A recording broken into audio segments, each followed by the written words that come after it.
कलिकालानले दत्तान् जीवान् स्त्रातुं समुद्यतः राजचन्द्रै सुधा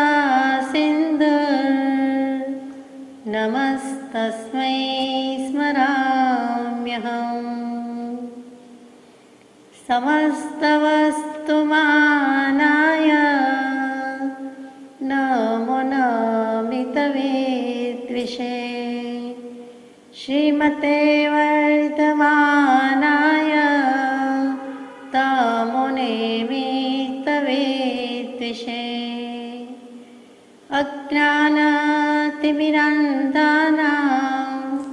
ज्ञानाञ्जनशलाकया चक्षुरुन्मीलितं येन तस्मै श्रीगुरवे नमः। सत्श्रुतने नमस्कार, असीम उपकारी आत्माने नमस्कार, तारक त्रिपुटीने नमस्कार, महावित्रोने नमस्कार, महाविત્રો સમાન મુરબ્બીઓ મુમુક્ષુને નમસ્કાર। પરમ કૃપાળુ દેવ પ્રણીત વચનામૃતજી પત્રાંક 199, મુંબઈ મહાસુદ 11 ગુરુ વિક્રમ સંવત 1947, તારીખ 19/2/1891। પૂજ્ય અંબાલાલભાઈને લખાયેલું આ પત્ર છે। ઉપાધિના યોગને લીધે શાસ્ત્ર વાંચન જો ન થઈ શકતું હોય તો હમણાં તે રહેવા દેવું, પરંતુ ઉપાધિથી થોડો પણ નિત્ય પ્રતિ અવકાશ લઈ ચિત્તવૃત્તિ સ્થિર થાય એવી નિવૃત્તિમાં બેસવાનું બહુ અવશ્ય છે, અને ઉપાધિમાં પણ નિવૃત્તિનો લક્ષ્ય રાખવાનું સ્મરણ રાખજો। પહેલાં આટલું વિચારીએ, પછી આખો વાંચીએ। પરમ પૂજ્ય પ્રભુશ્રીજીને લખ્યો, સૌભાગભાઈને લખ્યો અને પછી અંબાલાલભાઈને લખ્યો છે। લગભગ ઉપરાઉપરી જ બધાને લખાયા છે। એ જ અરસામાં છે। વ્યક્તિ જુદી છે, પાત્ર જુદા છે, મુમુક્ષુગણ જુદો છે, પરંતુ કૃપાળુદેવ એક જ છે। એટલે એ પરમાત્મા છે, એમની શૈલી, એમની સ્ટાઇલ, એમનો દોર એ જ ચૂકે તો પરમાત્માની એ ચૂકતા નથી। અને લખે છે કે ઉપાધિના યોગમાં જો શાસ્ત્ર વાંચન ન થઈ શકતું હોય, અંબાલાલભાઈ કૃપાળુદેવ બધા લગભગ સમકક્ષ છે, ભર યુવાનીમાં છે, 22, 23, 24 વર્ષની ઉંમર છે, અને તે વખતે બધામાં બિઝી હોવા છતાં કેટલુંક શાસ્ત્ર વાંચન તો કરે જ છે। તેમ છતાં કોઈક દિવસ કોઈક વખત નહીં થયું હોય કે ગમે તેમ, એટલે કૃપાળુદેવ લખે છે કે ઘણી ઉપાધિમાં હોય અને જો શાસ્ત્ર વાંચન ન થઈ શકતું હોય તો રહેવા દેવું। કોઈક દિવસ જેમ બહારગામ ગયા હોય અથવા તો ઘરે ઘણા મહેમાન હોય, કંઈક વિપરીત સંયોગ હોય, કોઈ વાર તબિયતની એવી પ્રતિકૂળતા હોય અને કંઈક એવું ચાલે, તો જેમ આપણે કહીએ કે એકાદ દિવસ ચાલે, 2 દિવસ ચાલે, 2-4 દિવસ ચલાવાય, બહુમાં બહુ ચલાવાય, તો કૃપાળુદેવ લખે છે કે ન થઈ શકતું હોય તો રહેવા દેવું।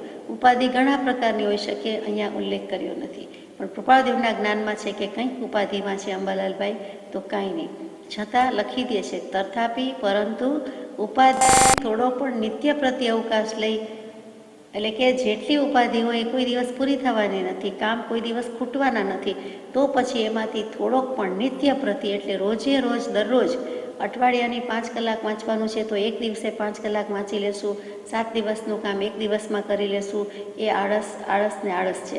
એ આળસથી પછી બધું વિલંબાય છે, ઢીલમાં પડે છે અને આપણે કરી શકતા નથી, આપણે નિયમિતતા જોખમાય છે અને અવ્યવસ્થિતતા પ્રવેશી જાય છે। આપણો અનુભવ છે દરેક કામમાં, દરેક વસ્તુમાં, દરેક વ્યક્તિને ઓછે અત્યંશે આ અનુભવ છે। તો અહીંયા કહે છે કે થોડુંક ગમે તે થાય પણ ઉપાધિમાંથી દરરોજ થોડોક અવકાશ, થોડીક ફુરસદ, થોડીક નવરાશ, થોડીક નિરાંતની પળ કાઢી લેવી અને એમાં વૃત્તિ સ્થિર થાય એવી રીતે નિવૃત્તિમાં રહેવું બહુ અવશ્ય છે। માનો કે શાસ્ત્ર વાંચનનો અવકાશ નથી તો જ્યાં પણ હોઈએ, મુસાફરીમાં હોઈએ, જેમ હોય તેમ, તો મનમાં મંત્ર સ્મરણ, આત્મસ્મરણ અથવા તો વાંચન મનન અથવા તો બીજું કંઈક એવું થઈ શકતું હોય તે પણ કરી લેવું। જ્યાંથી ત્યાંથી પોતાનું મન સ્થિર થાય, ચિત્ત સ્થિર થાય એવી નિવૃત્તિમાં રહેવું બહુ જરૂરી છે। એમ કૃપાળુદેવે અંબાલાલભાઈ જેવાને મુખ્ય શિષ્ય થવાના છે, ગણધર તુલ્ય, કેમ કે આત્મસિદ્ધિજીની રચના વખતે જો એકમાત્ર નજર દૃષ્ટે દૃષ્ટ, ઉપયોગથી કોઈએ નિહાળી હોય તો તે એકમાત્ર વ્યક્તિ છે, તે પરમ પૂજ્ય શ્રી અંબાલાલભાઈ।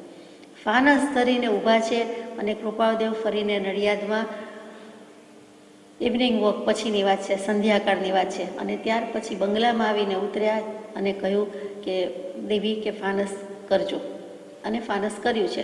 પછી પૂછતા નથી કે વધારે ચાલે એટલું રાખવાનું છે કે 1.5 કલાક થશે, 1 કલાક થશે, વધુ વાર થશે, હું લખું છું, કાંઈ જ નથી. અને અંબાલાલભાઈ કાંઈ જ પૂછતા નથી અને બાજુમાં જેમ છે તેમ એકી ટસે આપણને તો કદાચ ડ્રામા હોય અને કહેવા પૂરતું હોય, ફોટો પડાવવા પૂરતું હોય, અથવા તો કોઈ સ્ટેજ પર 2-5 મિનિટ ફાનસ પકડીને ઊભા રહેવાનો રોલ હોય, એટલે કે ડ્રામા વગેરેમાં રહ્યા હોય, તો પણ સ્થિરતાપૂર્વક રાખી શકતા નથી. ખબર છે કે થોડીક સેકન્ડ, થોડીક મિનિટનું કામ છે. અહીંયા અંબાલાલભાઈના જ્ઞાનમાં ખબર નથી, આમ જુઓ તો કહેવામાં આવ્યું નથી, તેમ છતાં તેઓ અચલ, નિશ્ચલ, અડગ, કાંઈ પણ વિકલ્પ કર્યા વિના, પૂછ્યા વિના, હવે કેટલી વાર છે, થાકી ગયો કે હાથ બદલું, કાંઈ જ કર્યા વિના એમ જ ઊભા રહ્યા છે. એ નાની સૂની વાત નથી. શારીરિક રીતે એટલી સ્થિરતા રાખવી એ પણ ઘણું વિકટ છે, છતાં કરી શક્યા છે. એવા અંબાલાલભાઈને હજુ સત્સંગની શરૂઆત છે, પ્રભુશ્રીજી સાથે શરૂઆત છે, સૌભાગભાઈ સાથે શરૂઆત છે, અને તે અરસાની આ વાત છે. તો એમાં આવો દાખલો આપી દીધો કે થોડીક પણ નિવૃત્તિની પળોમાં કરવાનું જ છે. પહેલાં પણ નિયમિત વાંચન કરતા હતા, કૃપાદેવની આજ્ઞા હોવાથી કરે જ છે, તેમ છતાં કૃપાદેવે આવું લખ્યું છે, એ સૂચક છે. અને ઉપાધિમાં પણ નિવૃત્તિનો લક્ષ્ય રાખવાનું સ્મરણ રાખજો. એટલે ઉપાધિ કરો હોય તો પણ નિવૃત્ત થવું છે. અને નિવૃત્ત ક્યારે થઈશ, અપૂર્વ અવસર એવો ક્યારે આવશે, ક્યારે થઈશું, બાહ્યાંતર નિર્ગ્રંથ જો નિવૃત્ત થઈ હોય, તનથી, ધનથી, મનથી, બધેથી નિવૃત્તિ થઈ હોય, તો આત્માથી એટલે કે મનથી પણ નિવૃત્ત થવાનું છે. નહીંતર જીવ જ્યાં પણ જાય, પહાડમાં, ગુફામાં, જંગલમાં, સ્મશાનમાં, વનમાં, તો પણ તેનું મન સાથે છે, તો એ પ્રવૃત્તિ અથવા તો ધમધમાટ સાથે સંકલ્પ વિકલ્પ કરી શકે છે, કરતો હોય છે. એ કરવાની કોઈ જરૂર નથી. ખરા અર્થમાં મન નિવૃત્ત થાય તો જ આત્મા નિવૃત્ત થાય, પરિભ્રમણથી નિવૃત્ત થાય અને મોક્ષે જાય. એટલે નિવૃત્તિનો લક્ષ્ય રાખવાની ખાસ વાત કીધી છે. 432માં પત્રમાં કે પછી પણ કૃપાદેવને પૂછ્યું છે અંબાલાલભાઈ, ત્યારે જવાબ આપ્યો છે કે સ્વભાવમાં રહેવું હોય અને વિભાવમાં ન રહેવું હોય તો પણ કોઈ નિવૃત્તિ ક્ષેત્રમાં આત્મારામી પુરુષનો સત્સંગ કરવો જોઈએ અને નિષ્કામ ભક્તિથી કરવો જોઈએ. કોઈ અપેક્ષા નથી કે એમનો સત્સંગ કરીએ તો આપણને કાંઈ ફળ મળે, સારું ફળ મળે. ફળ મળવાનું જ છે, તે મોક્ષનું મોટામાં મોટું કલ્યાણ કરવાનું, એ ફળ તો મોજૂદ છે. પણ બીજી કોઈ આશા, અરમાન, અપેક્ષા રાખવાની નથી. તેનું નામ નિષ્કામ ભક્તિ યોગરૂપ સંઘ, અને તેની એમણે ભલામણ કરી છે. અહીં પણ એટલું જ કહ્યું છે કે નિવૃત્તિનો લક્ષ્ય રાખવો. આ અંબાલાલભાઈ આત્મસિદ્ધિજી વખતે હાજર છે તો બરોબર છે, પણ આ શરૂઆતમાં પણ કૃપાદેવના સત્સંગ પછી બહુ થોડા સમયમાં 24મે વર્ષે જ, એટલે કે આ વિક્રમ સંવત 47-48ની જ વાત છે, 1890-91-92માં જ એમણે જે કંઈ પોતાનું ખેતર, જમીન વગેરે હતું, દીકતો વ્યવસાય હતો, એમાંથી કેટલુંક બધું એમને એમ વેચી દીધું. એમ નહીં, પણ એમને એમ મંદ જરૂરિયાતવાળા કે જરૂરતમંદ જીવો જે હતા એને આપી દીધું હતું. એટલે એ જેવી તેવી વાત નથી. એટલો વૈરાગ્ય છે, એટલો ત્યાગ છે, અને સાથે સાથે પરિવારના બંધન હોવા છતાં એમણે કેટલુંક તો છોડી જ દીધું છે. પોતાની પરવા રાખી નથી, પોતાની પરવા કરી પણ નથી. જેટલો વખત આયુષ્યનો તેટલો જ વખત જીવ ઉપાધિનો રાખે તો મનુષ્યત્વનું સફળ થવું ક્યારે સંભવે?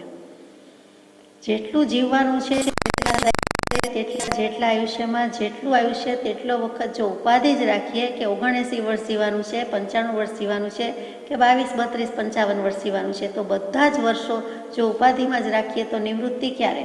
અગાઉ બ્રહ્મચર્યાશ્રમ, ગૃહસ્થાશ્રમ, વાનપ્રસ્થાશ્રમ, સંન્યસ્તાશ્રમ એમ વિવિધ આશ્રમની વ્યવસ્થા હતી. જાણે કે જીવ લગભગ 100 વર્ષ જીવવાનો જ હોય, તો પહેલી 25, પહેલી ગદ્દા 25 કે તે પૂરા બ્રહ્મચારી અને વિદ્યાર્થી અવસ્થા, વિદ્યા અવસ્થા, અભ્યાસ માટેની જ પહેલી 25, પછીની 25 ગૃહાશ્રમ, અને ત્યાર પછીની 25 વાનપ્રસ્થાશ્રમ, વન વગેરે નિવૃત્તિ ક્ષેત્રમાં જઈને રહેવું. અને છેવટે એવી દશા આવી જાય ત્યારે 75 વર્ષની ઉંમરે આપણને એમ થાય પછી શું કરે, તો કે પછી સૌથી વધારે પુરુષાર્થ કરે કે બધા સ્ટેજ પૂરા થઈ ગયા અને પછી વનની બદલે તદ્દન સંન્યાસ લઈ લે તેવું વાનપ્રસ્થ થઈને નિવૃત્તિ ક્ષેત્ર, આશ્રમ, સેન્ટર, કેન્દ્ર એવું કાંઈ જ નહીં, પણ બિલકુલ સંન્યસ્ત અવસ્થા. પશુ પંખીની જેમ વિચારતા હોય તેવી રીતે સંન્યસ્ત અવસ્થા, સંન્યાસી થઈ જાય. કોઈ તાપસ થાય, કોઈ સંન્યાસી થાય, કોઈ જૈન મુનિ થાય, વગેરે વગેરે. એ વિચારવા જેવું છે કે કેવી વ્યવસ્થા હતી. તેટલા દીર્ઘાયુષ્ય ત્યારેય હતા, વચ્ચે ઘણા વર્ષ નહોતા. હવે પાછો મૃત્યુ દર જોઈએ તો વિચાર સમજાય છે કે થાય છે કે આયુષ્ય બધાના પ્રમાણમાં ઘણાના લાંબા છે, નથી એમ નહીં. તો તે વખતે જીવ એવા ભાગ કરે એ તો પોસાય એવું નથી. એટલે કે જેટલો વખત આયુષ્યનો તેટલો વખત જીવ ઉપાધિનો રાખે, પોતાનું આયુષ્ય ખરેખરું કેટલું છે તે તો ખબર નથી અને એ ખબર રાખવા જેવી નથી. તો તેને કારણે માથે કાઢશે કાલે હોઈએ કે નહીં, નેક્સ્ટ મોમેન્ટ અહીંથી પગથિયા ઉતરીને ઘરે જઈએ કે નહીં, અથવા ઘરેથી આવતી વખતે કે જ્યાંથી પણ આવ્યા હોય ત્યારે આ પહોંચાશે કે કેમ, એવો ભાવ હોય, મનમાં સતત કાળ દ્રવ્યની લટકતી તલવાર રાખી હોય તો જીવ ઘણો નિડર હોય, નિર્ભય હોય. એને મૃત્યુનો ભય જાગૃતિ રૂપે રાખે છે, ભય રૂપે રાખતો નથી. અને તો કરે તો એનો ઉપયોગ વૃત્તિ આત્મામાં જ રહે. સીધી સાદી વાત છે. કેમ કે માથે મરણ છે તે સંભાળીને ચાલે છે. તો જેટલો વખત આયુષ્યનો તેટલો જ વખત ઉપાધિનો રાખે તો મનુષ્યપણાનું સફળપણું ક્યારે સંભવે? કોઈ પણ જીવ, પશુ, પંખી, પ્રાણી, વનસ્પતિ જન્મે છે, જીવે છે, મરે છે, દેહ ત્યાગ થાય છે.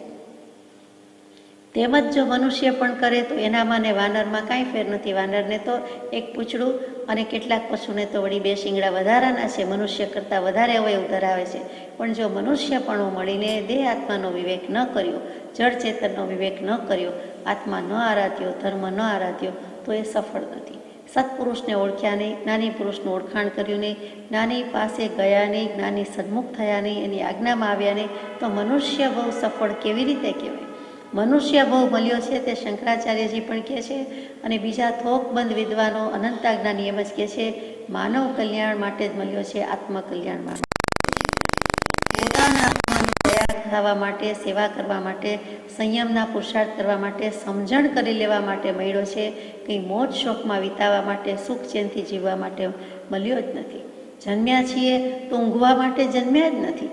જ્યારે જ્યારે ઊંઘ આવે છે, વધુ ઊંઘ આવે છે તો એમ સમજાય છે કે શું કામ ઊંઘ આવે છે, કેમ પ્રમાદ થાય છે, કેમ આળસ થાય છે, શું ઊંઘવા માટે આવ્યા છીએ?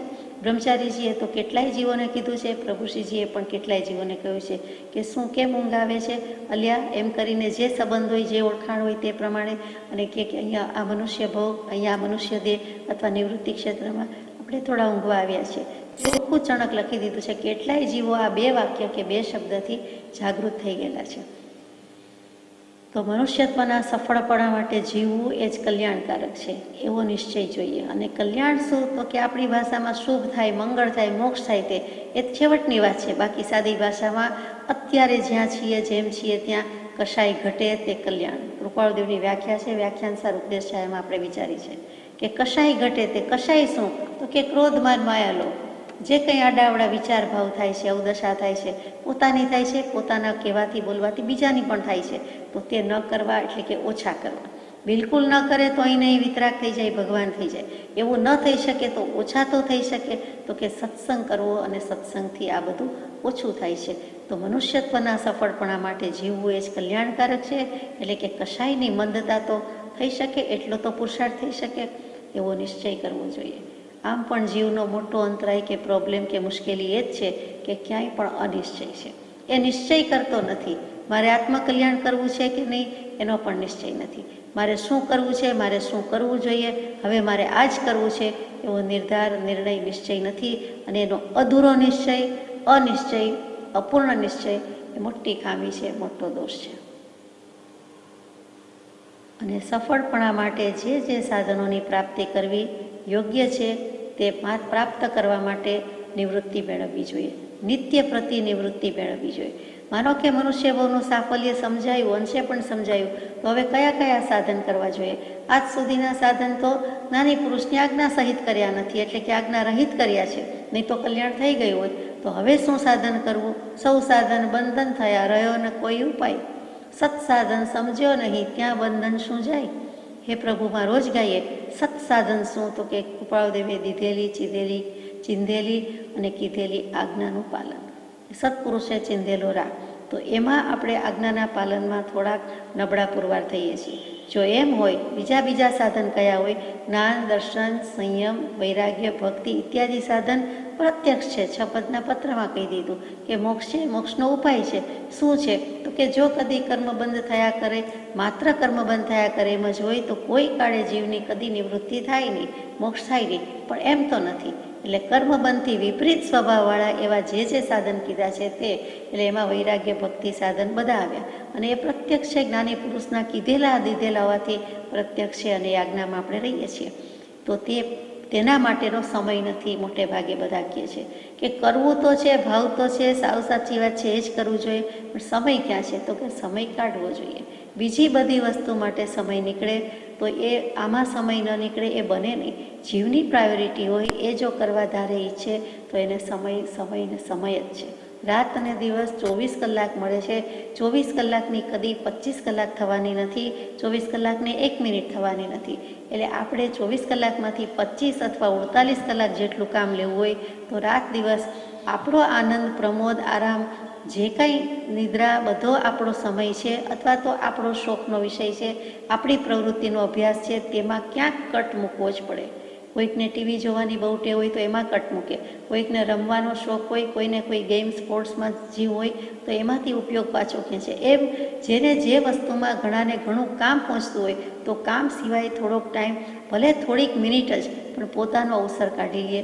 જેમ જીવ જમ્યા વિના કે નાયા વિના રહેતો નથી, ગમે તેટલા મહેમાન હોય, ગમે તેટલી ઉપાધિઓ હોય, પણ કેટલોક સમય, કેટલીક મિનિટ તો ઊભા પણ છેવટ કાઢી લે છે. તેવી જ રીતે નિવૃત્તિ માટે, પોતાનું મન શાંત કરવા માટે થોડોક સમય તો ફાળવવો જ જોઈએ, કાઢવો જ જોઈએ. નિવૃત્તિના અભ્યાસ વિના જીવની પ્રવૃત્તિ ન ટળે એ સમજાય તેવી વાત છે. કોઈ દિવસ જો નિવૃત્તિની અભ્યાસ, પ્રેક્ટિસ, ટેવ નહીં પાડે તો પ્રવૃત્તિ તો ક્યારેય પૂરી થવાની નથી, ક્યારેય ખૂટવાની નથી. કોઈ ભવના બધી ફરજ આપણે પૂરી કરીને આવ્યા નથી, એટલે તો આ ભવ છે, જન્મ મરણના ફેરા ચાલુ છે. આ ભવે પણ બધી ફરજ પૂરી કરી શકવાના નથી.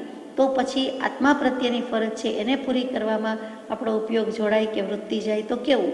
એટલે નિવૃત્તિનો અભ્યાસ કરે તો જીવને હું શું છું, ક્યાં છું, કેમ છું, શું કરવાથી મારી પરિભ્રમણ જાય, કેવી બધી ભૂલો કરી છે, પૂર્વ ભવમાં કરી છે, આ ભવમાં કરી છે, એ બધું જ દોષ ભૂલ ટાળવો હોય તો આપણને નિવૃત્તિનો અભ્યાસ જોઈએ. નહીંતર તો કંઈક ને કંઈક કરતા હોઈએ તે પ્રવૃત્તિમાં આપણને નિવૃત્ત થવાનો કે એક સમય પોતાના માટે વિચારવાનો જાણે કે અવકાશ જ નથી, ફુરસત જ નથી. તો એ કરવા જેવું નથી. નિવૃત્તિ ઉપર કૃપાળદેવ ખાસ ભાર મૂકે છે. અને આ બધા 65 વર્ષનાને કે નિવૃત્તિ વયમાં જનારા 55-65નાને નથી લખ્યું. આ કૃપાળદેવે એવાળા 22-24 વર્ષના ને 25 વર્ષની ભર જુવાનીમાં છે તેવા અંબાલાલભાઈને લખ્યું છે. તે પરથી આપણે ઘણું સમજવાનું છે કે યુવા વયનો સર્વસંગ પરિત્યાગ પરમપદને આપે છે. મોક્ષમાળામાં 10 મહાવાક્ય લખ્યા કૃપાળદેવે, એમાંનું એક વાક્ય છે મહાવાક્ય. આખી મોક્ષમાળા ન વંચાય, આખું વચનામૃત ન વંચાય તો 10 મહાવાક્ય અને એનું કંઈક પાલન થાય, એમાંથી એક વાક્યનું થાય તો પણ બસ છે. એમાંનું આ એક વાક્ય છે કે યુવા વયનો સર્વસંગ પરિત્યાગ. જો યુવાવસ્થા ધન કમાવા માટે જોઈએ છે તો ધર્મ કમાવા માટે પણ યુવાવસ્થા જ જોઈએ છે. એ જીવ ક્યારેય ઘરડો થતો જ નથી. ભાવ એનો માંદો થતો નથી, મરતો નથી. ભાવથી તો એ સદાય તરવરિયો યુવાન જ છે, એમાં ના નથી. પણ દ્રવ્યથી પણ જે સાધનની પૂર્તિ કરવી જોઈએ તેમાં કૃપાળદેવ લખે છે કે નિવૃત્તિ યોગ હોય કે નિવૃત્તિ ક્ષેત્ર હોય અથવા તો નિવૃત્તિ લે તો સૌથી વધારે કલ્યાણ કરી શકે. એમાં પણ આપણે જાણીએ છીએ કે પુણ્યનો જોગ જોઈએ છીએ, કેમ કે પૂર્વ ભવમાં જે કાંઈ કર્યું છે એનું જ ફળ આ ભવમાં આવતું હોય છે. પૂર્વ એક ભવનું નહીં પણ પૂર્વના અનેક ભવનું ફળ આ ભવમાં મળતું હોય છે. ઉદય જેને આપણે કહીએ છીએ તે વખતે આજીવિકા માટે જ લગભગ જગત આખાના જગતવાસી જીવોનો પુરુષાર્થ જાય છે, સમય જાય છે. 2 છેડા ભેગા કરવામાં સવારથી સાંજ કે સવારથી રાત એનો સમય વ્યતીત થાય છે. બહુ ઓછા જીવને નિવૃત્તિની ફુરસદ મળે એવું છે. એમાંથી કામ કરતાં કરતાં પોતે થોડોક સમય કાઢવાની કૃપાળદેવ કહે છે. સંપૂર્ણ નિવૃત્તિ ન પણ લઈ શકે તો થોડોક વખત સત્સંગ કરે, થોડોક વખત ભક્તિ કરે, તો કે એટલો વખત તો એ મોક્ષની આત્માની સાધના કરે છે તો સાધક કયો જ છે. જેટલો વખત કરે તેટલો વખત સાધક છે. એમાં જે કંઈ વસ્તુ બાધક હોય એને એક બાજુ મૂકવાની છે, કોરાડે મૂકવાની છે. કોરે કરીને, એસાઇટ કરીને, ગૌણ કરીને, છેવટ પોતાના આનંદ શોખને ગૌણ કરીને, આરામ ગૌણ કરીને, નિદ્રા ગૌણ કરીને પણ આ બધું કરી લેવા જેવું છે. સમય ક્યાંયથી વધી શકે એમ નથી. રાત થોડીને વેશ જાજા, કામ મહાભારત કામ કરવાનું, મહાભગીરથ કરવાનું છે તો મહાલક્ષ્ય રાખવાની વાત છે. આગળ જઈએ. ધર્મને રૂપે મિથ્યા વાસનાઓથી જીવને બંધન થયું છે. એ મહાલક્ષ્ય રાખી તેવી મિથ્યા વાસના કેમ ટળે એ માટે વિચાર કરવાનો પરિચય રાખશું. ધર્મને નામે જે કંઈ મિથ્યા વાસના છે, આપણે ગઈકાલે પરમ દિવસે વિચાર્યું છે તે કે શાસ્ત્ર વાંચન માટે નિવૃત્તિ હોવી જોઈએ. 5 ઇન્દ્રિયના વિષયથી પણ નિવૃત્તિ લેવી જોઈએ. એ વખતે ટેસ્ટથી જમી કરીને 32 ભોજન કે 33 મિષ્ટાન ફરસાણ જમીને વાંચન કરે, વિચાર કરે, ભક્તિ કરે તો ન બને. એ વખતે પોતાનો કંટ્રોલ ઇન્દ્રિયના વિષય ઉપર સંયમન હોવું ઘટે છે. એકમાત્ર જીભની વાત નથી, પણ બધી જ વાત છે. કાયા, જીભ, નાક, આંખ અને કાન. તો જ એને કંઈક નિવૃત્તિ મળશે. અને એ નિવૃત્તિ લીધા પછી ધર્મના નામે, ધર્મની રીતે, ધર્મ માટે જ મિથ્યા વાસના છે. કેટલું બધું દેહ દમન કરે, 99 વાર યાત્રા કરે, સારી વાત છે. ખુલ્લા પગે કરે, પાદયાત્રા કરે, છરી પાડિત યાત્રા કરે, એટલે કે 6 રીવાળી કરે. એકલ વિહારી, પાદ વિહારી, બ્રહ્મચારી, ભૂમિ સંથારી, એવું બધું કરે. અને તેમ છતાં તો કે તેમ છતાં કશાય મોડા ન પડે તો કલ્યાણ થતું નથી. જ્ઞાની પુરુષની આજ્ઞા સહિત ન કરે તો કલ્યાણ થતું નથી. રસ્તામાં આરોટતા જાય, માઇલોના માઇલો, કિલોમીટર્સના કિલોમીટર્સ, 200-500 કિલોમીટર સુધી ઓછામાં ઓછું એટલું આરોટતા જાય, ગળથોલા ખાતા જાય, ગબડતા જાય, દેહને કેટલું કષ્ટ આપે.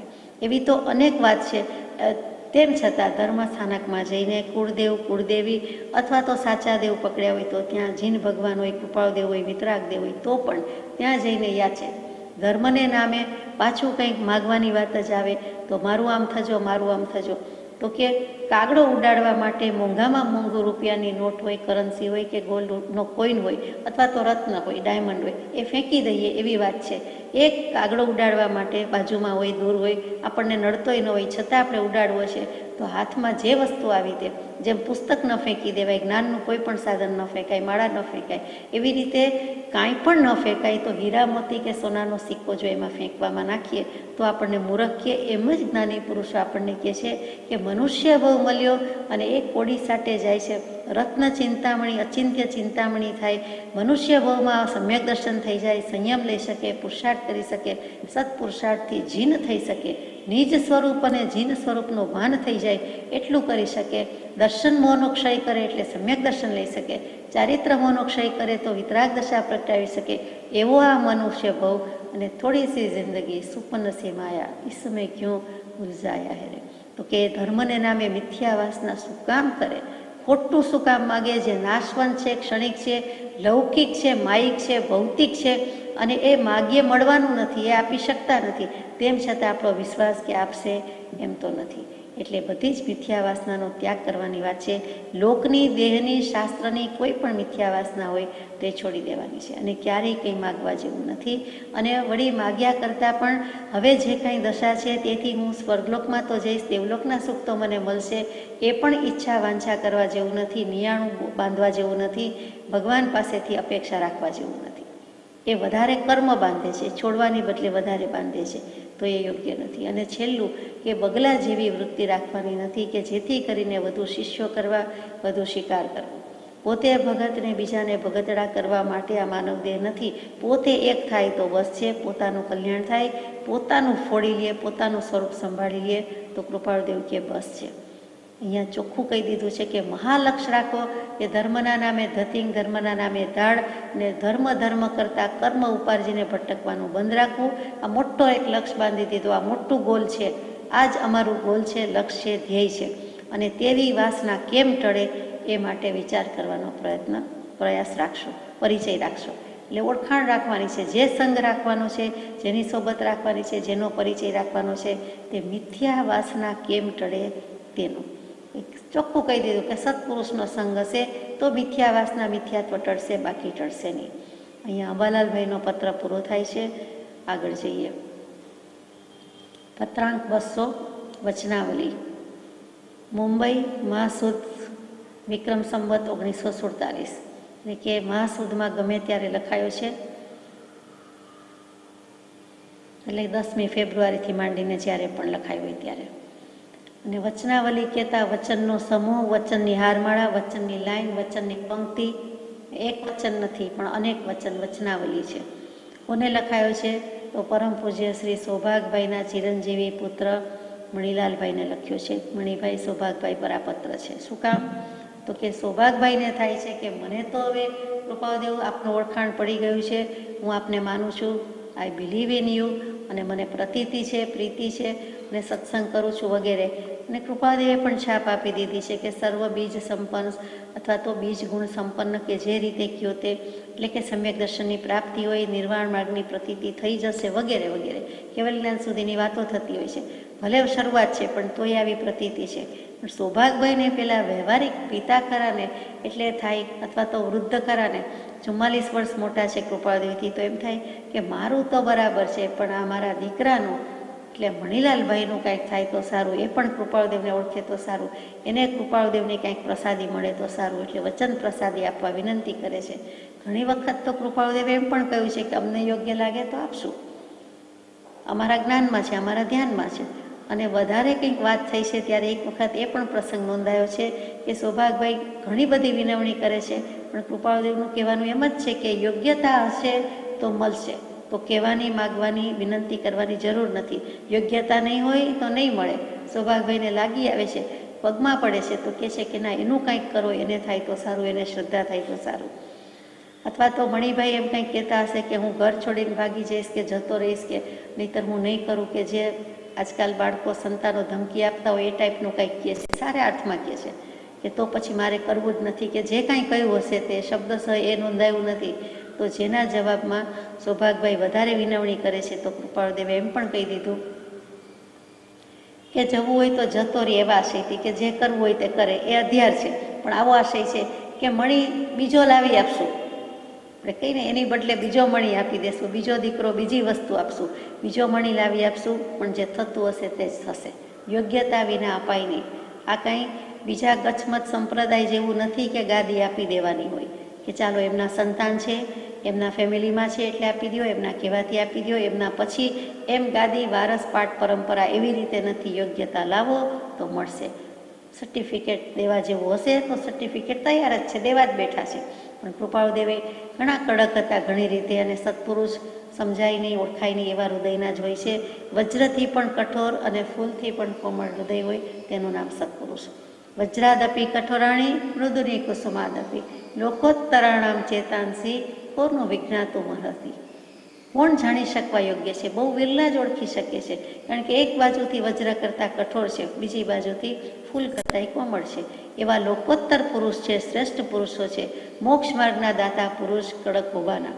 કૃપાળદેવ કડક, પ્રભુશ્રીજી કડક, બ્રહ્મચારીજીએ એ પરંપરામાં થોડુંક જીવોને કડકાઈ કરશું તો પ્રભુશ્રીજીનો બોધ હતો, કૃપાળદેવનો પણ હતો કે જીવો આ કાળમાં પાકા ચીભડા જેવા છે, ફસકી જશે, એટલે થોડાક એ નરમ હતા. જ્યાં કડકાઈ કરવાની છે ત્યાં તો કરી જ છે, પણ સામા જીવો ઓળખી નથી શક્યા. એમને એમ લાગે છે કે અમારી સાથે નરમાશથી વર્તે છે, કોમળતાથી વર્તે છે. એમનું વર્તન મૃદુ, મુલાયમ હૃદય. બીજાનું નહોતું એમ નહીં, બંને સત્પુરુષોનું હતું, ત્રણેયનું હતું, પણ કૃપાળદેવ પ્રભુશ્રીજીની કડક તરીકેની છાપ રહી, જે બ્રહ્મચારીજીએ થોડીક એમાં નરમાશ રાખી છે. તો આ વચનાવલીની વાત કરતા હતા. હવે મણિભાઈ યોગ્ય લાગ્યા હશે એટલે કૃપાળદેવે એમના માટે એમને વચનાવલી આપી છે. મુંબઈથી જ લખી છે. રૂબરૂ સાયલા પધાર્યા અને આપી દીધી, લખી દીધી એમ નથી. અહીંયા મુંબઈથી પત્ર રૂપે લખેલું છે અને આ વચનાવલી છે. એકથી વધારે વચન છે, વચનનો સમૂહ છે, હારબંધ છે, એટલે આપણે વિચારીએ. પહેલું વચન છે, જીવ પોતાને ભૂલી ગયો છે અને તેથી સત્સુખનો તેને વિયોગ છે એમ સર્વધર્મ સંમત કહ્યું છે. સર્વધર્મોને સંમત છે. સર્વધર્મ એક સતની વાત હોવાથી એમાં એક જ મત છે, જુદા જુદા મત નથી. આ વાત તો બધા સ્વીકારે છે. સર્વધર્મ કે જીવ પોતાને ભૂલી ગયો છે. આત્મા આત્માને ભૂલી જાય, આત્મા આત્માની શંકા કરે, આત્મા પોતે આપ, શંકા ન કરનાર તે અચરજ એહમ આપ. એટલે પોતે હું કોણ છું એમ પૂછવું પડે અને હજી એનો જવાબ ન મળે. એટલે કે પોતે આત્મા છે કે દેહ છે, તો પોતે દેહ છે ને દેહ રૂપે જેટલી ઓળખાણ થાય છે તેટલી આપી શકે છે.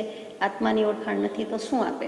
તો કે પોતે પોતાને ભૂલી જાય, હંમેશા બીજાને ગણે પણ પોતે પોતાને ગણે નહીં, ગણવાનું, કન્સિડર કરવાનું ભૂલી જાય છે. તેથી તેને સત્સુખનો વિયોગ છે. સત્સુખ, સતને ભૂલી જાય છે એટલે સત્સુખનો એને વિયોગ છે. સત સાચું, સત સારું, સત અસ્તિત્વ, આત્માનું અસ્તિત્વ, પોતે પોતાને હું આત્મા છું એમ થવાના બદલે હું આત્મા જ જાદુ મંતર છું મંતર થઈ ગયો છે. પેલો છું એટલે અસ્તિત્વનો ભાસ, ભાન, અને પેલું છું મંતર એટલે દૃશ્ય હોવા છતાં, અદૃશ્ય હોવા છતાં દૃશ્ય લાગવું જોઈએ, પ્રગટ લાગવું જોઈએ, તેની બદલે જાણે કે દેખાતો જ નથી, એનો કોઈ વિયોગ જ નથી, એનો કોઈ ભાન જ નથી. તો જીવ પોતાને ભૂલી ગયો અને તેથી સત્સુખનો વિયોગ છે એમ સર્વધર્મ સંમત કહ્યું છે. તો સાચી વાત છે કે સાચું સુખ પોતાને પ્રાપ્ત કેમ નથી? સત એક પ્રદેશ પણ અસમીપ નથી, એટલે કે બાજુમાં જ છે, આપણી પાસે જ રહેલું છે. અંતરાત્મામાં જ સુખ છે, અંતરાત્મા થવામાં જ સુખ છે, અંતરમાં જ સુખ છે. માટે કરવું હોય તો બાહ્ય પદાર્થો સંબંધીનું આશ્ચર્ય ભૂલ. અંતરનું સુખ અંતરમાં છે.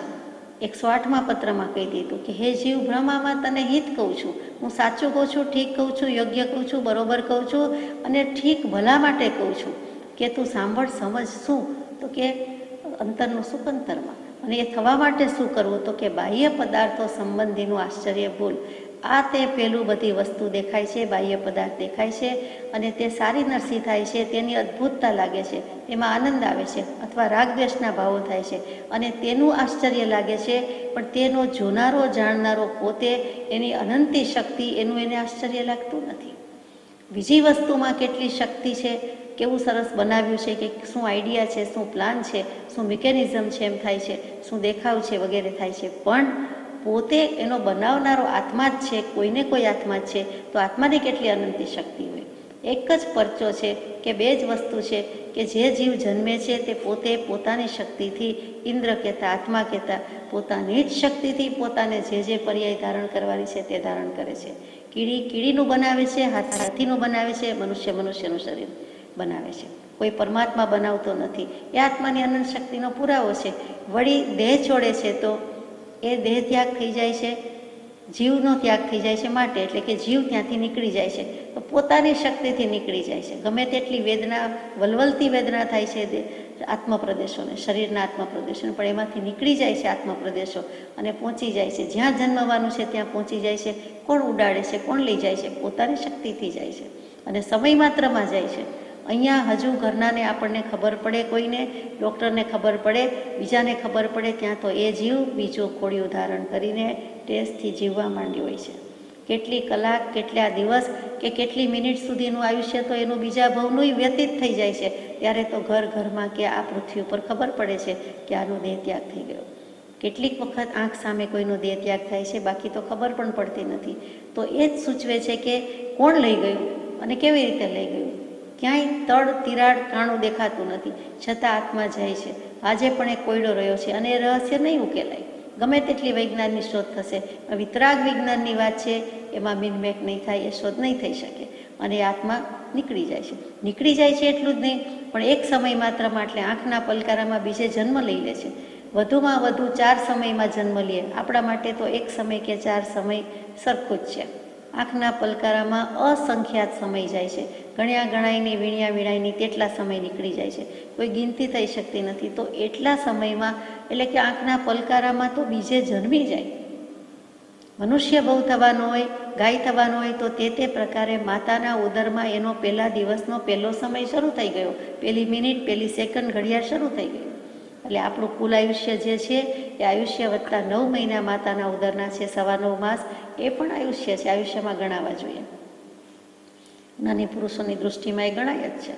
આપણે લૌકિક રીતે 12 જન્મ પામ્યા પછી ગણીએ છીએ, પણ હકીકતમાં આવું છે. તો એ કોની શક્તિથી થાય છે? આત્માની પોતાની શક્તિ છે. કાંઈ પરમાત્મા આવો બુકકીપર છે કે આવો અકાઉન્ટન્ટ છે કે બધાનો હિસાબ રાખે, રેકોર્ડ રાખે અને એ પ્રમાણે ફળ આપે એટલો નિર્દય છે? તો એક સરખી દુનિયા કેમ નથી? બધા જીવો કેમ ઊંચા નીચા, આડાવડા છે, જુદા જુદા ભાવવાળા છે? તો કોઈ કરતા, ધરતા, હરતા એવો પરમાત્મા નથી. પોતાનો આત્મા છે, એ જ બ્રહ્મા, વિષ્ણુ અને મહેશ છે.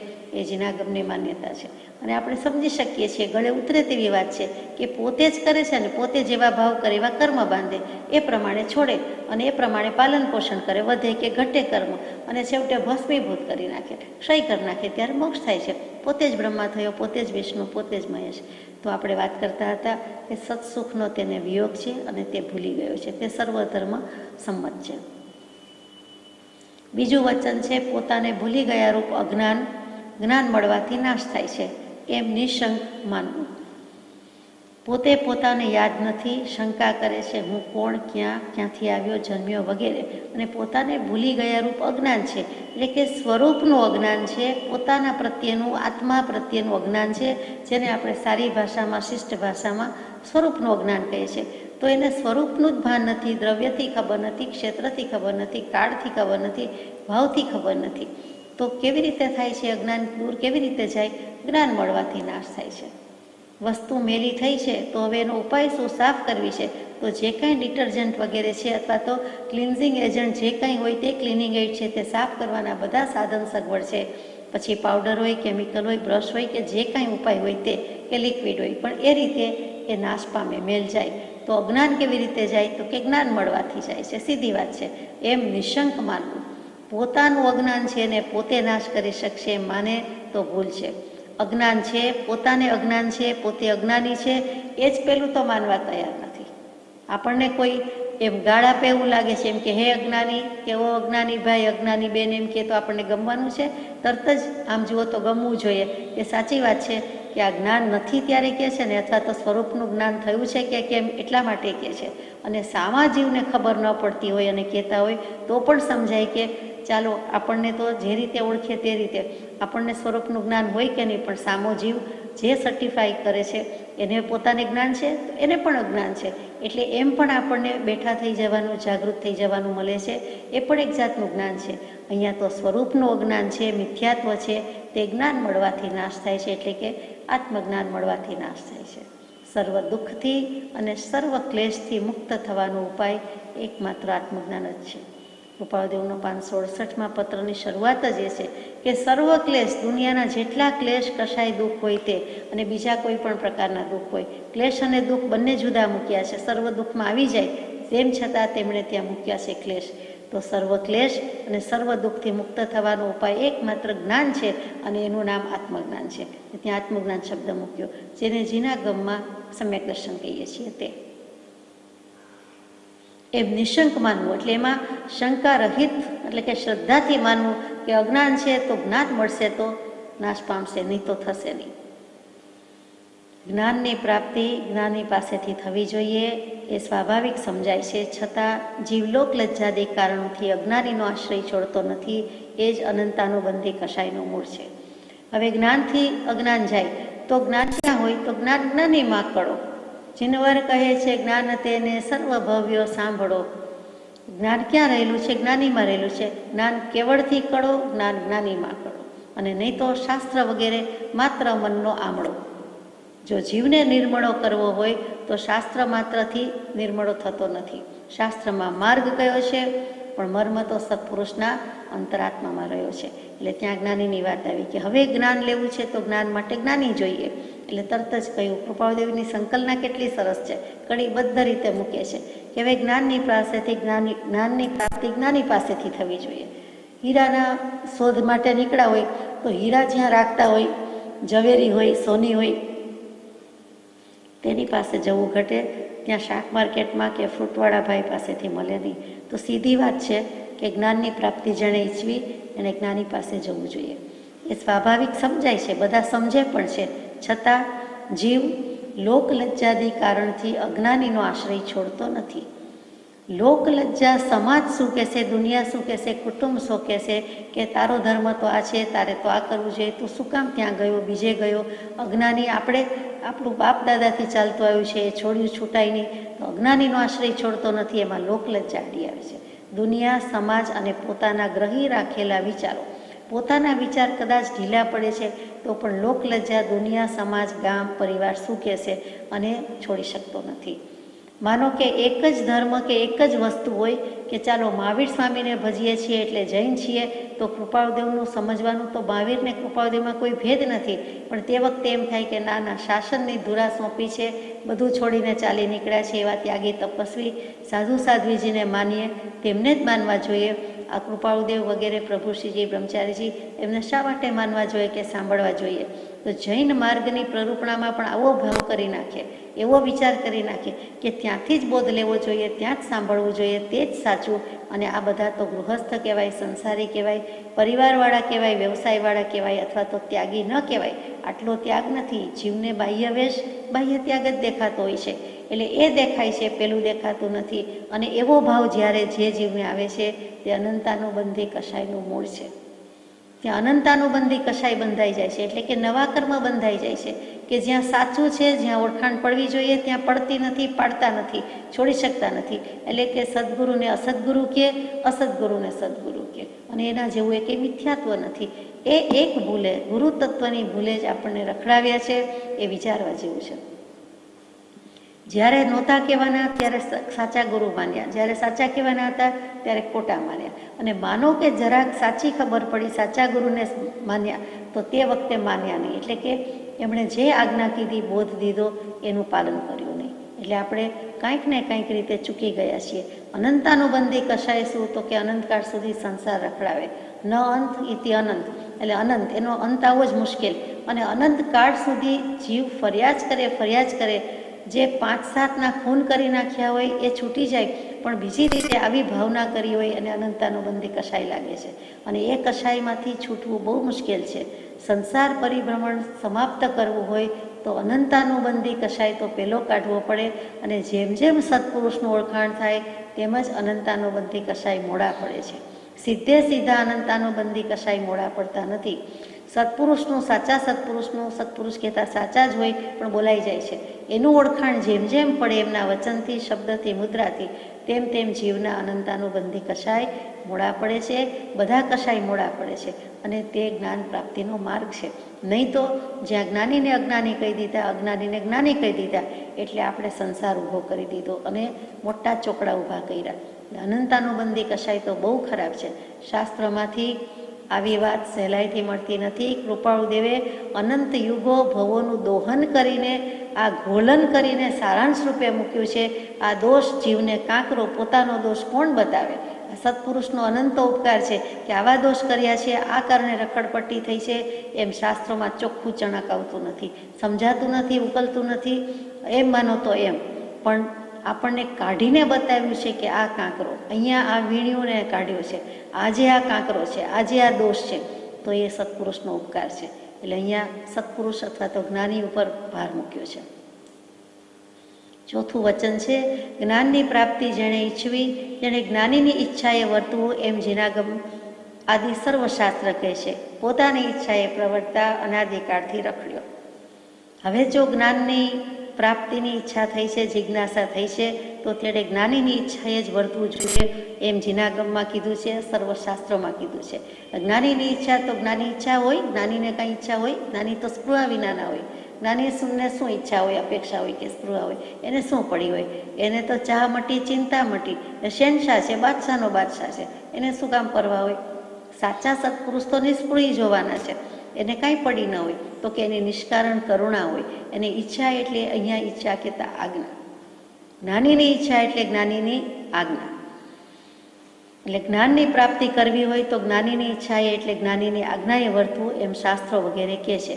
પોતાની ઈચ્છાએ એટલે કે પોતાની મરજી મુજબ કે આજ્ઞાથી ચાલ્યો, પોતે પોતાના ઉપર અધિકાર જમાવીને નિજ મતિ કલ્પના મરજી મુજબ સ્વચ્છંદે ચાલ્યો, અનાદિકાળથી રખડ્યો. હવે ચાલ બદલાવાની જરૂર છે. ખોટી દિશામાં ગયા તો પશ્ચિમ દિશામાં ગયા તો કદી પૂર્વ દિશા આવે નહીં, સીધી વાત છે. અને ઉત્તર દિશાની બદલે દક્ષિણ દિશામાં ગયા તો કદી ઉત્તર દિશા આવે નહીં. તો જવું છે પૂર્વમાં કે ઉત્તરમાં, જ્ઞાન પ્રાપ્તિ કરવી છે માટે તો તે દિશામાં જવું છે. એટલે અનાદિકાળથી સંસારના માર્ગે જ પરિભ્રમણ કર્યું છે, એટલે રખડ્યો છે. હવે પોતાની ઈચ્છાએ પ્રવર્તવું નથી, પણ પોતાની નહીં પણ જ્ઞાનીની ઈચ્છા કે આજ્ઞાએ પ્રવર્તવું જોઈએ. પાંચમું છે, જ્યાં સુધી પ્રત્યક્ષ જ્ઞાનીની ઈચ્છાએ એટલે આજ્ઞાએ નહીં વર્તાય ત્યાં સુધી અજ્ઞાનની નિવૃત્તિ થવી સંભવતી નથી. જ્યાં સુધી પ્રત્યક્ષ જ્ઞાનીની ઈચ્છાએ એટલે આજ્ઞાએ, પ્રત્યક્ષ જ્ઞાની હોય અને એ જે આજ્ઞા કરે અને ત્યાં સુધી નહીં વર્તાય ત્યાં સુધી નિવૃત્તિ થવી સંભવતી નથી. પ્રત્યક્ષ શું? એ કરતો પ્રતિવત્તા અક્ષ, અક્ષ એટલે આત્મા, અક્ષ એટલે આંખ, ઇન્દ્રિય બંને થાય. તો આંખથી સામે દેખાતું હોય તે પ્રત્યક્ષ, નજરે નજર મળી શકે તે ઉપયોગથી ઉપયોગ નજરાય તે પ્રત્યક્ષ, તે તો ખરું જ. બીજું પ્રત્યક્ષ શું? તો કે ત્યાં જેણે આત્મા પ્રાપ્ત કરી દીધો છે તે પ્રત્યક્ષ. મહાવીર સ્વામી પ્રત્યક્ષ, કૃપાળુદેવ પ્રત્યક્ષ, પ્રભુશ્રીજી પ્રત્યક્ષ, બ્રહ્મચારીજી પ્રત્યક્ષ. કોઈ કે સદેહે તો વિચારમાન વિહરમાન નથી, સદેહે નથી, આંખથી દેખાતું નથી તો નથી, પણ આત્મા પ્રાપ્ત કર્યો છે આત્મ સ્વરૂપ પ્રત્યક્ષ કર્યું છે, તેમણે આત્મા જાણ્યો છે, માટે તે પ્રત્યક્ષ સત્પુરુષ છે. એટલે આ રીતે આપણે પ્રત્યક્ષ સત્પુરુષની આજ્ઞાએ વર્તવાની વાત આવી તો નિવૃત્તિ થાય. એટલે કે પામેલો પમાડશે, નહીં પામેલો નહીં પમાડી શકે. એટલે દિવે દીવો પ્રગટે તે કેવું છે કે પ્રત્યક્ષ જ્ઞાનીની આજ્ઞાએ વર્તો તો નિવૃત્તિ થાય, નહીં તો નિવૃત્તિ ન થાય. સમજાય તેવી વાત છે. અને આ જ બોલ કે આ જ વચન ઉપર આજે કેટલી બધી માથાકૂટ થાય છે. આ જ વચનથી એમ થાય છે કે સ્થૂળ દેહે પ્રત્યક્ષ ગુરુ હોવા જોઈએ. સ્થૂળ દેહે પ્રત્યક્ષ ગુરુ હોય એનો મહિમાય છે, ભારોભાર મહિમા છે, કૃપાદેવે ગાયો છે, માથા પર છે, શીર્ષા વંદ્ય છે. પણ તેવો પ્રત્યક્ષ ગુરુ હોવા જોઈએ, પામેલો પુરુષ હોવો જોઈએ, તેવા સત્પુરુષ હોવા જોઈએ. સત્પુરુષના, પામેલા પુરુષના લક્ષણ, સદગુરુના લક્ષણ મૂક્યા છે તેવા પુરુષ ન હોય તો ગમે તેના ઉપર કાંઈ હાથણી કળશ ઢોળી દે અને રાજા બનાવે તેમ બનાવાય નહીં. ગમે તેને કંઈ આપણે ગુરુ કહી દેવાય નહીં. એટલે એ વિચારવા જેવો મુદ્દો છે. આ જ વચનથી જીવો કહે છે કે અમે પ્રત્યક્ષ સત્પુરુષ છીએ, પ્રત્યક્ષ જ્ઞાની છીએ, પ્રત્યક્ષ ગુરુ છીએ. પ્રત્યક્ષ વિના તમને કલ્યાણ નથી. જૈન ધર્મમાં, કૃપાળદેવના માર્ગમાં કે બીજા કોઈ જીવ ગચ્છમત જે કાંઈ મત સંપ્રદાય હોય તે બધે અત્યારે આ વચન ઉપરથી જ એનો અર્થ જુદો થતો આપણે સાંભળીએ છીએ. પણ પ્રત્યક્ષનો અર્થ ચોખ્ખું આમ થાય છે, હું કરું છું એમ નહીં. પ્રભુશ્રીજીએ જણાવ્યું છે, બ્રહ્મચારીજીએ નોંધેલું છે કે જેણે આત્મા પ્રાપ્ત કર્યો છે, પ્રગટ કર્યો છે, તે પ્રત્યક્ષ પુરુષ છે. છઠ્ઠું વચન, જ્ઞાનીની આજ્ઞાનું આરાધન તે કરી શકે જે એક નિષ્ઠાએ તન મન ધનની આસક્તિનો ત્યાગ કરી તેની ભક્તિમાં જોડાય. હવે જ્ઞાનીની આજ્ઞા સુધી આવ્યા તો કોણ કરી શકે? એની યોગ્યતા શું છે? તો કે એક નિષ્ઠાએ એક પર આવી જાય, એક ગુરુ, એક વ્યક્તિ, એક પુરુષ, એક સત અને એક આત્મા, બધું એક એક એક છે. એટલે જ કદાચ 111 બધા શુકનવંતા કહેવાતા હશે. 11નું મહત્વ જે શુકન છે તે અહીં સમજાય છે કે એક પોતાનો આત્મા અને બાજુમાં બેસાડે તેવા એક સદગુરુ, ઉપનિષદની જેમ ભણાવે તે. એટલે 2 એકડા 11, એટલે 11 શુકનવંતું થયું. પોતાનો આત્મા અને સદગુરુનો આત્મા, અંતરાત્મા અને પરમાત્મા. કેવી રીતે વર્તે? તન મન ધનની આસક્તિનો ત્યાગ કરે. તન મન ધન કયો, મન વચન કાયા કયો, બંને એક જ છે. અહીંયા ધન પણ આવ્યું છે, લક્ષ્મી સંપત્તિ આવી ગઈ, અને એને શું કરવાનું છે? એની આસક્તિનો ત્યાગ કરે. હવે આસક્તિ શું?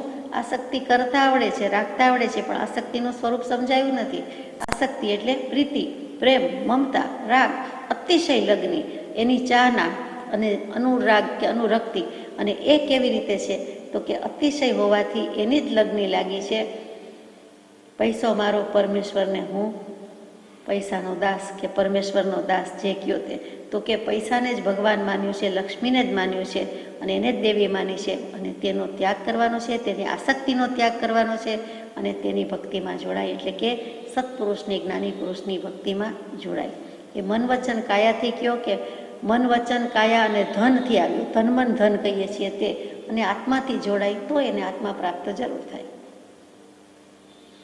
7મું વચન છે કે જો કે જ્ઞાની ભક્તિ ઈચ્છતા નથી, પરંતુ મોક્ષાભિલાષીને તે કર્યા વિના ઉપદેશ પરિણમતો નથી અને મનન તથા નિધિધ્યાસનનો હેતુ થતો નથી.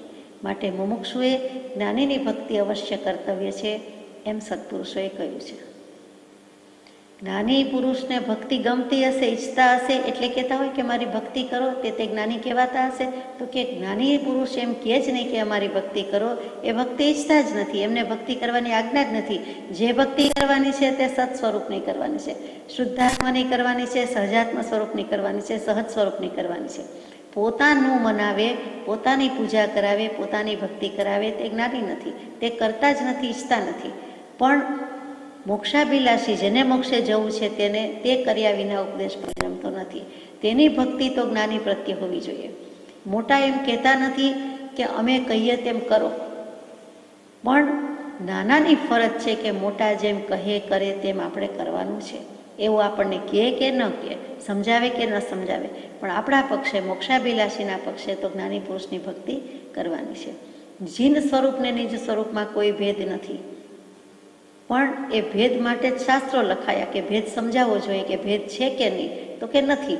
પણ જ્યાં સુધી પ્રગટે નહીં ત્યાં સુધી, પ્રગટે નહીં ત્યાં સુધી તો બંને જુદા જ છે, પ્રગટે પછી બંને એક છે. એટલે નિજ સ્વરૂપનું ભાન માટે જીન સ્વરૂપની ભક્તિ, શુદ્ધાત્માની ભક્તિ, જ્ઞાનીની ભક્તિ કીધી છે. અને મનન નિધિધ્યાસનનો હેતુ થતી નથી. જો ભક્તિ કરે છે તો દેખીતી કરે છે, પણ જે ઊંડા વિચારમાં જવું જોઈએ, પરિણમવું જોઈએ, મનન થવું જોઈએ, નિધિધ્યાસન ધ્યાન અને સમાધિ સુધી લઈ જવું જોઈએ, તેવી ભક્તિનું કારણ થતું નથી. જો સાચી ભક્તિ કરે, જ્ઞાનીની ભક્તિ કરે તો થાય છે, પણ જ્ઞાનીની ભક્તિ ઉપરથી કરે તો ઉપદેશ પરિણમતો નથી. માટે મુમુક્ષુએ જ્ઞાનીની ભક્તિ અવશ્ય કર્તવ્ય છે, એમ સત્પુરુષોએ કહ્યું છે. એટલે આપણે કૃપાળદેવની ભક્તિ કરીએ છીએ, તેમના વચનની ભક્તિ કરીએ છીએ તો તે બરોબર છે, એમ સત્પુરુષોએ કહ્યું છે. એ આપણા પક્ષે શોભે છે. કૃપાળદેવ એમ નહીં કે તમે મારું આ પદ ગાઓ કે મારી આત્મસિદ્ધિજી રોજ ગાઓ, પણ આત્મસિદ્ધિજી કરવાની છે, એ પદમાં પ્રાપ્તિ જોઈએ છે. એટલા માટે વિભાવ કેમ જાય, સ્વભાવમાં જ રહેવાનું છે. સ્વભાવમાં સ્થિતિ કેમ થાય, જે પુરુષો કરી ચૂક્યા, કરીને ચાલ્યા ગયા, બતાવીને રાહ ચીંદાડીને ગયા, એ રાહે ચાલવા માટે આપણા પક્ષે ભક્તિ કર્તવ્ય છે. 8મો બોલ છે, આમાં કહેલી વાત સર્વશાસ્ત્રને માન્ય છે. અત્યાર સુધીની જે વાત કીધી તે અને આ ઉપર કીધી એટલે 7મા વચનની વાત સર્વશાસ્ત્રને માન્ય છે. પોતે લખ્યું છે અને પછી પાછું કૃપાળદેવે શાસ્ત્રોનો હવાલો આપ્યો કે આ બધા શાસ્ત્રો પણ આમ જ કહે છે. આ મારા ગજવામાંથી કહું છું કે હું એ કામ માનું છું એમ નથી. કૃપાળદેવની આ એક શૈલી છે, એ પણ નમ્રતા છે. અને એમણે પણ માથે ભગવાન, માથે મહાવીર કે માથે સર્વજ્ઞદેવ, જીનેશ્વરદેવ રાખેલા છે, તે સૂચવે છે. 9મું વચન છે, ઋષભદેવજીએ 98 પુત્રોને ત્વરાથી મોક્ષ થવાનો એ જ ઉપદેશ કર્યો હતો. 2 દિવસ પહેલાં જ આપણે વાંચ્યું કે ઋષભદેવ ભગવાન પાસે 98 પુત્રો ગયા, ભાગ પાડી આપો, રાજપાટ આપો. એકલા ભરતજીને આપી દીધું, અમારું શું, અમારા માટે રાખ્યું નહીં, વગેરે વગેરે. ત્યારે કહે છે ઋષભદેવ પ્રભુ કે ભાગ તો 2 જ પાડવાના છે, એક જ વસ્તુના પાડવાના છે. દેહ તે દેહ અને આત્મા તે આત્મા. દેહ જુદો છે, આત્મા જુદો છે, એનો ભાગ કેવી રીતે પડે? અને એવો ભાગ પાડો, મહાભાગ્યશાળી થઈ જાઓ કે તમારું કાયમ માટે રાજ ચાલે. આ બધાનું તો થોડા સમય માટે, થોડા વર્ષો માટે રાજ ચાલશે કે રજવાડું ભોગવશે, પણ તમારું રાજ એટલે કે આત્માનું રાજ, સ્વરાજ, સામ્રાજ્ય થઈને રહીએ, ચિરકાળ, શાશ્વત કાળ સુધી, અનંતકાળ સુધી તમે મોક્ષે જઈ શકો અને તમારા આત્માનું સુખ માણી શકો, એવું કંઈક લઈ જાઓ, એવો ભાગ પાડો. અને એ સુખનો એમણે ઉપદેશ કર્યો હતો. વળી આવી રહેલા પંચમકાળ વગેરેના બધાના દૂષણ બતાવ્યા હતા કે આટલો વિકરાળ કાળ હવે આવી રહ્યો છે, તો થયું કે એવા કાળમાં ક્યાંય જન્મવું નથી. આ લોકમાં નહીં, પણ 14 રાજલોકમાં હવે જન્મવું નથી. એટલા માટે મોક્ષે જવાનો જ ઉપદેશ કર્યો હતો. અને તેઓને એટલો ત્યાગ, વૈરાગ્ય પ્રગટ થઈ ગયો અને ધર્મ પિતા, સંસારી પિતા જે કહ્યો તે ખરા અર્થમાં પિતા થયા. છત્ર છાયા નીચે એ 98 પુત્રોએ તે જ ભવે મોક્ષ સાધી લીધો હતો અને એ જ ઉપદેશ કર્યો હતો. 10મું વચન છે, પરીક્ષિત રાજાને સુખદેવજીએ એ જ ઉપદેશ કર્યો છે. હવે પરીક્ષિત રાજા આવ્યા. જીનાગમની વાત પૂરી થઈ, ઋષભદેવ પ્રભુની વાત પૂરી થઈ, તો શ્રીમદ ભાગવતની વાત આવી. પરીક્ષિત રાજા કોણ હતા? 5 પાંડવના નામ ખબર છે. 5 પાંડવમાં અર્જુનજી, અર્જુનજીના પુત્ર અભિમન્યુ અને અભિમન્યુના પુત્ર તે પરીક્ષિતજી, બરોબર. અને એ પરીક્ષિત રાજા એટલે હસ્તિનાપુરનું રાજ ભોગવી રહ્યા છે તે પરીક્ષિત રાજા. પાંડવો કૌરવો યુદ્ધ ખેલાઈ ગયું, સંગ્રામ પૂરો થયો, વગેરે વગેરે. પાંડવો હિમાલય પર ગયા વગેરે આપણે જાણીએ છીએ. 5 પાંડવમાંથી જીનાગમ પ્રમાણે 3 પાંડવ એટલે કે 3 ભાઈઓ, યુધિષ્ઠિર, ભીમ અને અર્જુન, એ 3 મોક્ષે ગયા. તે જ ભવે આટલા યુદ્ધ ખેલ્યા છતાં કેવો અનાસક્ત ભાવ હશે, મોક્ષે ગયા છે. અને કેવો પશ્ચાતાપ કર્યો હશે, કેવા દુઃખ સહન કર્યા છે, કેવા ઉપસર્ગ પરિસર સહન કર્યા છે, લોઢાના ધગધગતા બખ્તર પહેરાવ્યા છે દુશ્મનોએ, પણ તે વખતે સંપૂર્ણ ક્ષમતા છે, યુદ્ધ ખેલ્યા પછીની વાત છે. અને તે સંભાવમાં અને સંભાવમાં તેઓ મોક્ષે ગયા. નકુલ અને સહદેવ પાછળ ચાલતા હતા. તે 2 ભાઈઓને વિકલ્પ થયો કે અરે આવું કરે છે, અમારા મોટા ભાઈ છે, એમનાથી કેમ સહન થશે. પોતાનો વિચાર નથી કરતા, પણ મોટાનો વિચાર કરે છે. માવતરના સ્થાને મોટા ભાઈ ગણીને કે એમનાથી કેમ સહન થશે, એવો એકમાત્ર વિકલ્પ. પોતે તો સહન કર્યા જ, પોતાને પણ પહેરાવવામાં આવે છે, પણ સહન કરતાં કરતાં બીજાનો ચિંતા કરી, પરની દયા ખાધી, એ વિકલ્પ થયો અને એમને ભવ વધી ગયો, એટલે કે મોક્ષે ન ગયા. હવે એકાદ ભવ પછી મોક્ષે જશે વગેરે. એ નકુલ સહદેવ જઈ શક્યા નથી, એટલે દેવલોકમાં ગયા. એમ તો મૂળ મુદ્દો શું હતો કે પરીક્ષિત રાજાનો આવું બધું થયા પછી એ રાજ ભોગવવામાં શું મજા હોય, તેમ છતાં ઉદય છે તો પરીક્ષિત રાજા થાય છે, હસ્તિનાપુરના રાજા. અને તે વખતે તેમના જ સમયમાં, તેમના રાજ્ય શાસનકાળ દરમિયાન કળિયુગનો આરંભ થયો. કળિયુગની શરૂઆત થઈ ગઈ, એટલે બધું જ બગડતું ચાલ્યું. એવા પરીક્ષિત રાજાને એક વખત કોઈક શ્રાપ મળે છે. આખી વાર્તા નથી કહેતી, આપ જાણો છો. તો શ્રાપ મળે છે એટલે કોણે શ્રાપ આપ્યો? તો કે મુનિકુમાર શૃંગી છે, અને તેમણે શ્રાપ આપ્યો કે જાઓ, આજથી 7મા દિવસે તમને તક્ષક નાગ કરડશે, સર્પદંશ થશે અને મૃત્યુ થશે. રાજા છે પણ શ્રાપ આપ્યો છે, અને એવો ઉદય છે. કોઈના આશીર્વાદ કે શ્રાપ કહેવાથી ફળે કે થાય એમ માનવું ભૂલ છે. પોતાના કર્મના ઉદય વશાત એવું આવવાનું હોય, અને કોઈક બોલ્યું હોય એટલે કાગને બેસવું ને ડાળને પડવું. હકીકતમાં આશીર્વાદથી કલ્યાણ જ થઈ જાય અને શ્રાપથી અકલ્યાણ થઈ જાય કે એવું ફળ મળે એમ છે નહીં. સિદ્ધાંત એમ ના કહે છે, વિચારવા જેવું છે. તો એ વખતે પરીક્ષિતજીને શ્રાપ મળી ગયો, અને એમ થઈ જાય છે, અરે 6 જ દિવસનું આયુષ્ય, હવે 7મા દિવસે હું હતો ન હતો થઈ જઈશ, એટલે દુઃખી થાય છે. પણ દુઃખી થતાં એમ થાય છે કે છેલ્લે ધર્મ શ્રવણ કરી લઉં. એટલે શુકદેવજીને નિમંત્રણ કરવામાં આવે છે, મોટો ઉત્સવ કરવામાં આવે છે, અને શુકદેવજી આવે પણ છે, નિમંત્રણ સ્વીકારે છે. શુકદેવજી શું ધર્મ સંભળાવે છે? તો કે શ્રીમદ ભાગવત. એટલે જે ભાગવત છે, જેનાનો એક ભાગ પરીક્ષિત રાજા પોતે પણ કહેવાય, એના અંતમાં એ જ છે પરીક્ષિત રાજા છે, પણ તેમ છતાં એ શુકદેવજી આવે છે અને આખું ભાગવતનું સપ્તાહ બેઠું છે. એટલે ત્યારથી જ આ સપ્તાહ શરૂ થયું છે એમ માનવા યોગ્ય છે. એટલે ભાગવતની કથાનું પાન કરાવે છે. તો એ સાંભળતા શું થાય છે એનો વિચાર કરવાનો છે. તો એવું શુકદેવજીએ શું કહ્યું કે પરીક્ષિત રાજાને શુકદેવજીએ એ જ ઉપદેશ કર્યો છે, જે ઉપદેશ ઋષભદેવ પ્રભુએ 98 પુત્રને કર્યો, તેવો જ ઉપદેશ શુકદેવજીએ કર્યો છે. હવે શુકદેવજી કોણ? શુક એટલે પોપટ, ખરું? શુકદેવજી એટલે વ્યાસજીના પુત્ર. વેદ વ્યાસ કયો, બાદરાયણ કયો, જે કયો તે, એ દ્વૈપાયન મુનિ કયો, બધું કયો, એ વ્યાસજી એટલે વ્યાસજીમાં આપણે સમજી ગયા, જેમણે 18 પુરાણ લખ્યા છે, તેમના જ પુત્ર શુકદેવજી છે. શુકદેવજી આગલા ભાવમાં પોપટ છે. શુક એટલે પોપટ. આ બાજુ શિવજી અને પાર્વતીજી. તો શિવજી પાર્વતીજીને બધી જ્ઞાન વાર્તા કહેવા બેઠા છે, અને બરાબર જ્ઞાન વાર્તા જામે છે ત્યારે એક પોપટ આ બધું જ સાંભળી જાય છે. પોપટ જ્ઞાનનું પણ પ્રતીક છે, એ સૂચક છે, અને બધું સાંભળી જાય છે. છાનામાના સાંભળી લીધું એટલા માટે ઉડી જાય છે. ત્યાં શિવજી પાછળ દોડે છે કે હવે તો તને મારી જ નાખું કે પકડી જ લઉં, વગેરે વગેરે. એવા ભાવથી પાછળ દોડે છે, પણ પકડી શકતા નથી. સમજવા જેવી વાત છે. તો એ પોપટનો જીવ અને શંકર પાછળ પડે, પકડી શકતા નથી. પોપટ ક્યાં ભરાઈ ગયો? તો કે પોપટ વ્યાસજીના પત્નીશ્રીના ઉદરમાં પુરાઈ ગયા. એટલે કે એમણે એમના પેટમાં પ્રવેશ કરી દીધો, એટલે તે પકડાયા નહીં, પોપટ તેમાં ગયા. પછી શિવજી રાહ જોતા 12 વર્ષ ત્યાં રહે છે. 12 વર્ષ સુધી રાહ જુએ છે, પણ આ જે શુકદેવજી બહાર જન્મતા જ નથી, બહાર નીકળતા જ નથી. આપણને વાર્તા હાસ્યાસ્પદ લાગે કદાચ, પણ એમ નથી. એમાં સિદ્ધાંત રહેલો છે કે આ કાળમાં પણ કોઈ એક જીવ, મનુષ્યની વાત કરીએ છીએ, તો 12 વર્ષ સુધી માતાના ઉદરમાં રહી શકે છે. જન્મવું હોય તો જન્મે, બાકી ન પણ જન્મે, એ શક્તિ રહેલી છે. મોટા ભાગના 9.25 માસે જન્મી જ જાય છે. અહીંયા આજકાલના સમયમાં થોડા વર્ષો પહેલાં સિદ્ધરાજ જયસિંહ પણ 12 વર્ષ સુધી માતાના ઉદરમાં રહ્યા હતા. એટલે બહુ જૂની વાત છે એવું નથી. એવી રીતે આ શુકદેવજીની વાત જૂની લાગે આપણને, પણ સિદ્ધરાજ જયસિંહ તો હમણાં ગુજરાતના ઇતિહાસમાં લખાયેલી, નોંધાયેલી વાત છે. તો આ 12 વર્ષ સુધી બહાર નીકળતા નથી. પછી વિષ્ણુ સમાધાન કરાવે છે, શિવજીનું ચાલતું જ નથી, અને પેલા 12 વર્ષ સુધી પુરાઈને રહે છે. પછી વિષ્ણુ વચ્ચે પડે છે, સમાધાન કરે છે, અને પછી શુકદેવજી જન્મે છે. એટલે કે એનો 12 વર્ષ પછી જન્મ થાય છે. હવે એનું નામ શુકદેવજી જ રાખે, એમાં નવાઈ નથી, કેમ કે પોપટનો જ જીવ છે અને જ્ઞાનનું પ્રતીક છે, જ્ઞાન લઈને આવ્યા છે.